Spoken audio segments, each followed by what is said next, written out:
Hey guys, Robbie Ray here. Well, for those of you unlucky enough to have this 3.6 V6 here, in this '09 Enclave, they put it in all kinds of other stuff too, Acadia and all sorts of different vehicles. You know, I'm gonna have to make a multi-part series on this because this is going to get really involved. But just so far, I mean, I understand a lot of you guys are probably not gonna have the luxury of dropping the whole cradle out like you see here. I brought a heavy metal table home from work, you know, strong enough I knew could hold it. But for those of you who don't know, this is how the factory puts this engine and transmission unit in. And this is why it's so frustrating for y'all when you work on stuff, when you're saying, well, how can I get to it? Well, that's why, you know, because they build this thing as a massive assembly, as you can see here. You know, it's the transmission side. See that? Axles and everything. So, you know, all held in place by the subframe here. And these big abutments up here in the body. But I've seen some videos of people doing it with the engine in, but man, I'm telling you, it's tight. You know, I guess some of you are going to have to do it that way. But one of the things I wanted to focus on this, I want to try to do this a stage at a time, because this has more than just timing chain issues. It has all kinds of bent valves and all too. So when we had it still in the truck, and I had no compression on almost any cylinders and whatnot, and we had the valve cover off on this this side here, the radiator side, and then I'm looking down inside there, and I start to find fragments of something, which is this right here. Of course, I think I found just this piece first, and then I realized, well, that's a roller rocker, right? I hope I find all the needle bearings, by the way, that go to it. So that means the only way that's going to happen is that means the piston hit a valve. So if you guys don't know, if some of you are newer mechanics or novice mechanics, you know, it all has to be in timing, and that's what the valve train in relationship to the pistons is doing. So if this, you know, if your timing chain breaks or a timing belt or gets out of time, the piston can be coming up while the valve is coming down. The two hit each other. In this case, it might be a good thing, by the way, that these are pretty weak, because it exploded this more than likely instead of driving the valve like through the piston. Because if we get these heads off, I'm hoping that the tops of the pistons aren't damaged too bad. You know, I've done engines with, you know, a couple little dents. I polished them up so they don't get hot spots, but you know, I've also seen valves break off and the head of the valve like smashed into the piston completely. So just so you know, so if you have your engine in your car and you're saying, okay, I'm gonna do the timing belt, the timing chain in the vehicle, that's fine. But you know, if you find a situation like this, I'm gonna show you here. Now here's where let's see if I can get a good view of it.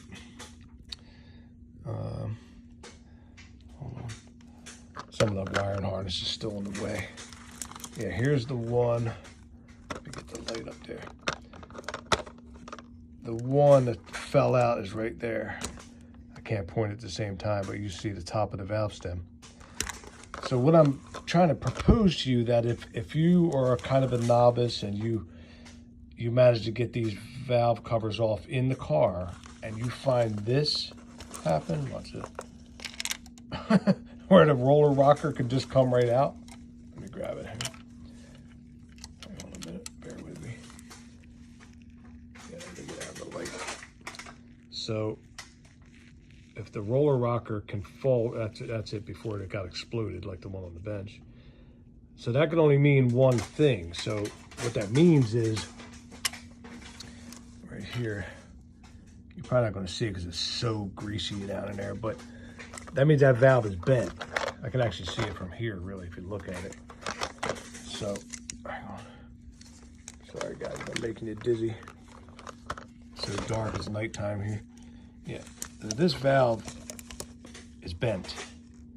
The head of it down inside the engine is bent, so it's not allowing it to come all the way up and keep the proper tension on that rocker arm.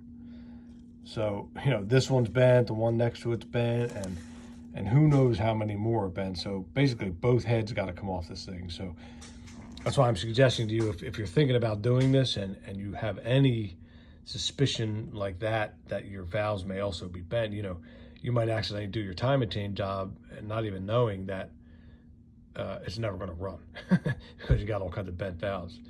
So luckily, they seem to be cheap enough.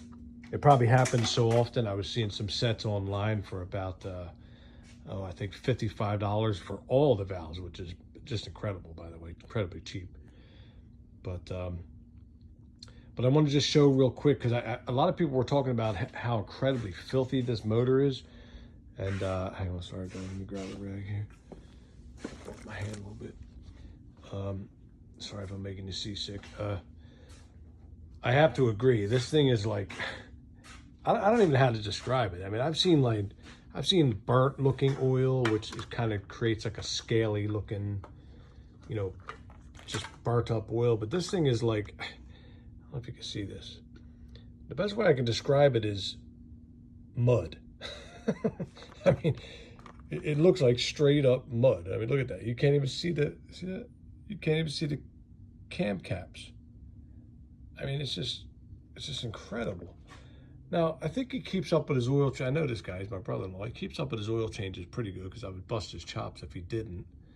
By the way, here's a view of if you just have it in the car and you take your valve covers off and you got an incredible amount of slack like that should be tight. Let me get another view for you. So if you take your valve cover off and you got, you know, crazy slack like that, yeah, you got a problem right off the bat. So, oh, anyway, so everybody talks about this PCV valve problem, which I see what they're saying. You know, everybody said that this side, the windshield side, would be worse, which it is. As you can see, both sides are crap. I mean, filthy. But if you look over here, I'm trying to move slowly so I don't make you all seasick.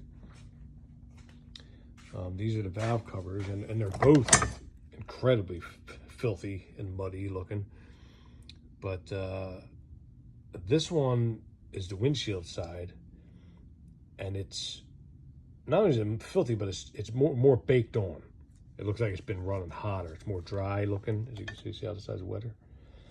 And like they were saying, and I'm going to try to figure out a way to address this, I hope. I know everybody's saying that, you know, you can get a new PCV valve here and drill a bigger hole and all these kind of things. And all that's great.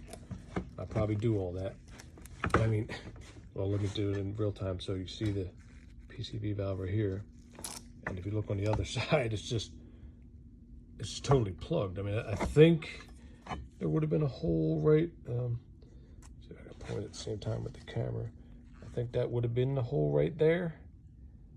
But you're lucky if it's even a pinhole size now. But that's it for now. You know, I'll try to keep you guys informed. So if anybody's doing this job, first off, I feel bad for you. I feel bad for me because I'm doing this, you know, kind of after I do my regular job, you know. So, but that's it, man. You can see it. All that's got to come off. One other quick thing, because you guys might be at this level, at this stage of the job, I will point out. Hang on, grab a rag again without making you seasick. Because everybody's saying that a regular puller would not fit. The one I have is it's a pretty good one. It's like an OTC, but it's no different than a Harbor Freight. It's just a better steel. So everybody's saying that these arms would not fit to pull your harmonic balancer. Now, maybe this is an 09, right? So let's see if I can get a shot of that. It has pretty wide. Hang on, let me get a mirror if I can find it. Bear with me, guys. I'm trying not to make these videos this long. Well, oh, here it is. Yeah, most of the ones people were showing, they said they had to buy a cheap puller and grind it down. Let's see if we can see it in there. Yeah, you can see it. So this one has, see that right there? Has really wide lands for the puller to fit in. So, I mean, I don't think it's going to be a problem. I don't have it off yet, but I'll let you guys know if it is a problem. But, you know, meaning that hooked end is going to fit in there pretty easily. See what? Plenty of room in there. So the ones I seen, you know, in some of the pictures, they were real small. So maybe it depends on what year. But if you guys run across that, most people are saying they take a cheapo one and grind it down. All right, guys, I'm gonna cut it for now. Try to keep them under 15 minutes of video. I don't want to bore you. I'll make part 3, 4, or 5, however many parts it takes. So, catch you guys on the next one. See you.